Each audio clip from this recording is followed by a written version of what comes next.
Hey everyone, a little bit of a discussion video today pertaining to not only the security industry in broad spectrum, because there's a lot of different moving parts, elements, types, things like that for that industry as a whole, but also in general for people with continuity of resilience and mindset.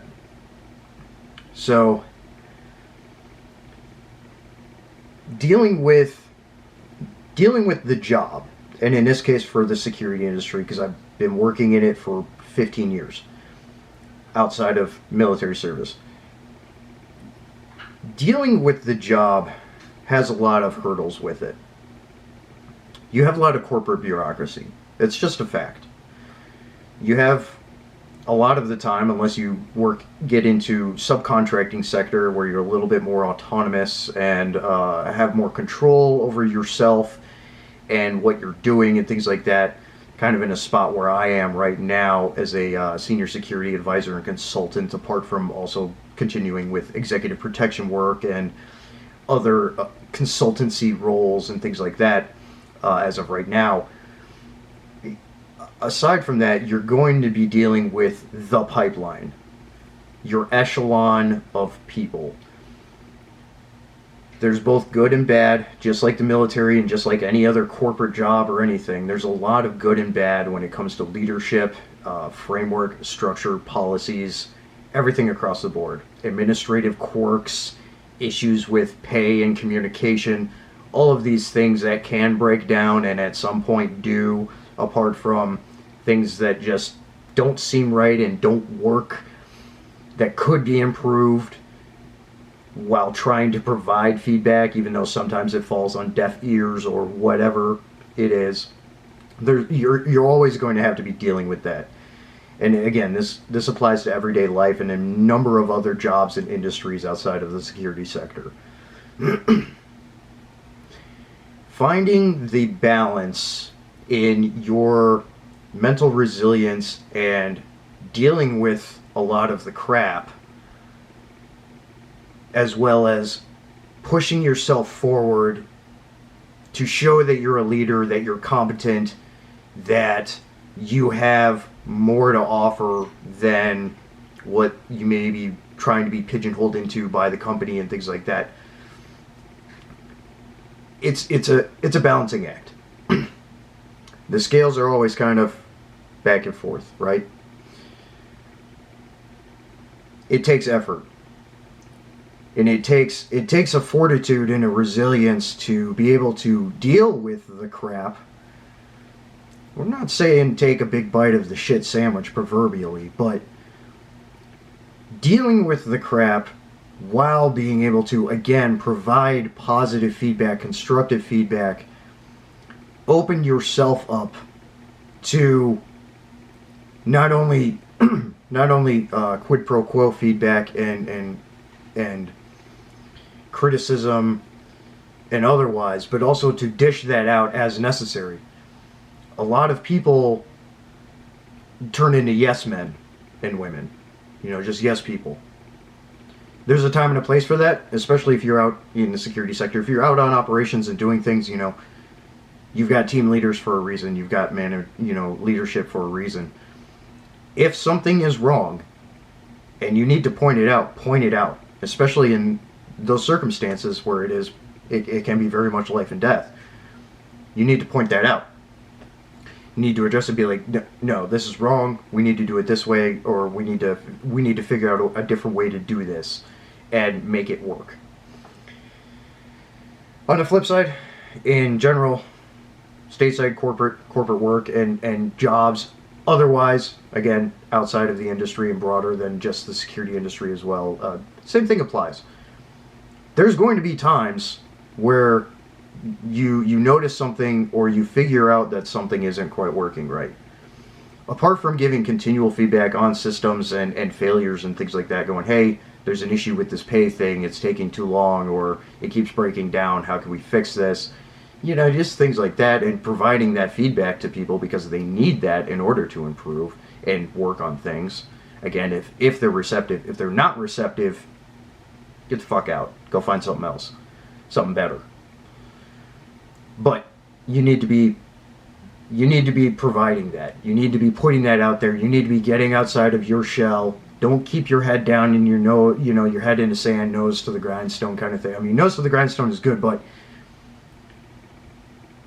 don't stay quiet on those things, because otherwise there's no way to show growth, and there's no way for you to put yourself in a position to be able to work up or work into a better position or get that raise that you want and things like that. You need to put yourself out there. You need to have resilience and fortitude to be able to work through the mire, push forward, and find that nice open field that offers you more opportunity and positive feedback and attention from your team leaders, management, seniors, whatever it is.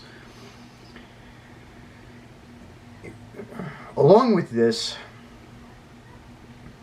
there's a lot of these issues in the security industry that I've been alluding to. Again, this is just my experience and background with companies stonewalling and not being receptive. I've seen it several times, and I know a lot of other people have too. So my question to the industry as a whole is, what are you doing to improve that? What are you doing to fix the problems? Some things being hard-headed on and stuck in those ways is not beneficial to the company or anyone else. Other things, it's done for a reason. We get that. A lot of people get that, or should get that. But there are a lot of things that can be fixed and improved upon, and should continually be improved upon. That's part of what resilience is. That goes for individual self as well, mentally, physically, and otherwise.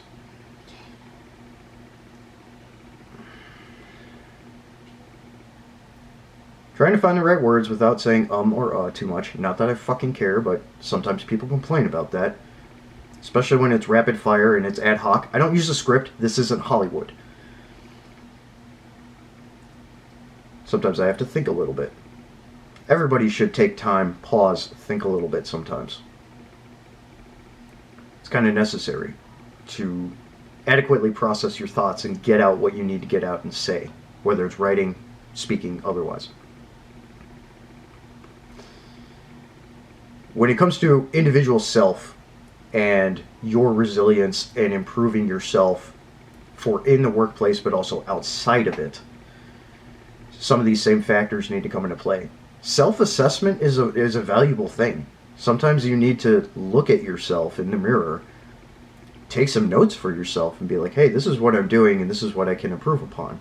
This is what my schedule and my agenda, my tasks, my hobbies, all those things, how can I balance these things? How can I manage my time more effectively? How can I do things for myself to feel stronger, more confident, whatever it can be. I know for a lot of people, including myself, confidence really isn't an issue, but it's always there. And exerting that or exuding that out in a charismatic way with others, being able to easily talk to people and build rapport and again, stand out to your family as well as your work teams and things like that. Those are important qualities to have. There's not one simple or easy quick fix way to do it. There's a lot of different ways to do this and a lot of different methods and measures that you can take for yourself to build your resilience as much as standing out within your job space and things. So personally and in the public space. There's a lot of things that you can do.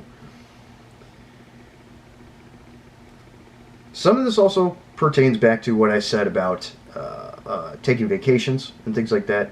Even mini vacations, going out for a hike on a weekend and to an area you've never been and things like that. Those are important for yourself. You need periods of clarity apart from having good hobbies and healthy habits and things like that are good for your physical and mental wellness and resilience, as much as making points for yourself, tasks to reach to and excel beyond for yourself. A lot of important stuff there. So just something to think about with that, and just some points and counterpoints for industry related work and in the job world overall, because let's face it, this isn't just an issue for the security industry. Again, it's inundated everywhere where there's a lot of issues. Another issue with that is with resilience on the company side, management. How many managers do you know that are lazy or that are near inept at their jobs, that have serious issues that they need to improve on? Employee line unit people, employee workers, their feedback regarding management performance is just as important as all of the performance assessments that management does on their employees. That's a quid pro quo. That's necessary for, again, business resilience, company resilience, and growth, positive growth. Because if there's resounding feedback coming back from line people, your general employee staffing and things like that, saying this manager is not good at their job and they're causing more problems than they're fixing, that means a change is needed. That manager probably needs removed or reallocated to another position, things like that. Or continual checks on feedback with resilience, to check that resilience and things like that, to see how they're improving. It's the same for management as much as it is employee staffing, line units, and things like that. There's the higher ups in the echelon of things, and again, it's the same in the military too. The echelon of things, management is not infallible. They need to be held accountable. There's that word, accountability. They need to be held accountable just as much as everyone else is. Executives down. So, performance assessment and reviews are important for them, even at the top level and executive level, because there's, who's accounting for them? They're accounting for themselves, but who's accounting for them? Everybody else under them needs to account for them just as much as they account for everyone else. You see what I'm saying? That builds resilience too. So, just one of those things I wanted to talk about today. That's really important, and a lot of people talk in some means and ways about it, but don't actually provide something more substantial to actually use as an example per se to go to in order to implement and improve for themselves and private personal life and businesses, company continuity and resilience. So just one of those things I wanted to talk about. Some people are going to know what I'm talking about, some aren't. That's okay. You have questions? Leave them in the comments. Happy to discuss it more. But this is just one of those things. And working as a consultant, I see it a lot, and it's something that I talk about a lot with clients and in my reports and otherwise. So maybe some things to take away from this that you can implement for yourself, as well as in the job world. So, managers out there, be on your game. You expect you expect the employees under you to be on their game. You need to be on your game too. Same with the executives. Okay. Consider this a free seminar, I guess. This video. So, all right. Thanks for tuning in. That's all I got. Metal up.